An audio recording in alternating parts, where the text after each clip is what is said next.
the thing is, unless we get out and clear our energy, we get so bogged down, so stuck, don't we?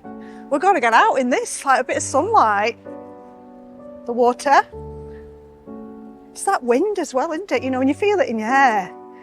Yeah, I get that, yeah. We need that. We absolutely have to clear our energy, because otherwise we're carrying all that stagnant stuff around with us that we don't need.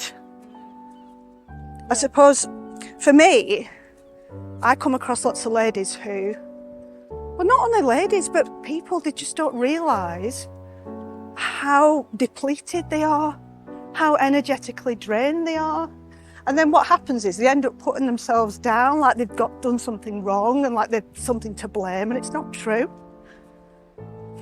I wish I'd met you years ago and, and understood that about how that energetics affects you, because I understand it as an energetic. Yeah, absolutely.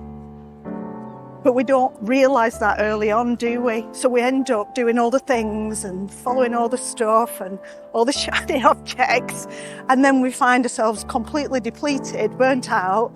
And honestly, the prevention's much easier than the cure, isn't it? Because God, it can take a long, long time to get over burnout, a long time. Yeah. So it needs to be done strategically. And I think that's the thing, what I like to do now is I make sure that everything's efficient, easy, simple. Because otherwise we're using energy unnecessarily, aren't we?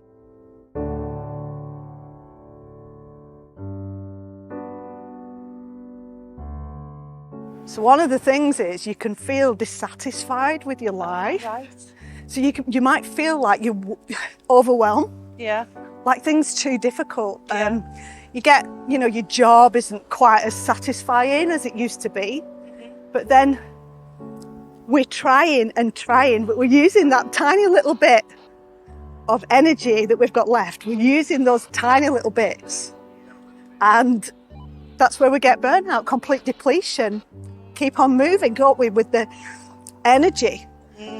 I guess it's like trying to understand your own energetic barometer in a way. That's it, exactly. And it's working between that, within that envelope, Right. within that, within that structure of what can I do without feeling like I've done too much. Right. So the thing is to to work in such a way that you feel like you could do more afterwards. Right. And that's when you know that you're not energetically drained. We can receive the energy from the earth, and if we do that, yeah. we're receiving that natural energy, and of course we're clearing those cobwebs away with the wind, aren't we, in the sea. But by doing that, we're resetting that barometer, as we talked about earlier, Yeah. and we can work within certain envelope of energy.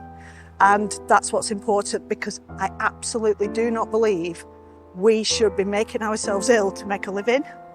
We shouldn't have to do that. Yeah. We shouldn't have to do that. So it's a case of doing what we love, doing what our purpose is. And obviously, for most people that I know, it's soul-led purpose. We have a purpose. We want to make a difference in the world. Yeah, I get that. But without taking our personal energy, we need to top up and give from the excess. Yeah. So that's the only way that we're going to be able to sustain it. Yeah. Mindfulness teaches us awareness. It teaches us to be present. Yeah. And what's more rewarding than being present in the moment? Not worrying about tomorrow or what's going to happen in the future. Not ruminating on what happened in the past or any mistakes or errors that we made, but actually going, what's in this moment, like you and I having this conversation, being fully present in the moment is a beautiful experience.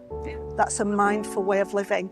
And that is really, really important when we come to stress management, allowing control over ruminating and unhelpful thoughts. Power of now. Without a doubt, the power of now. So much power in the present, absolutely.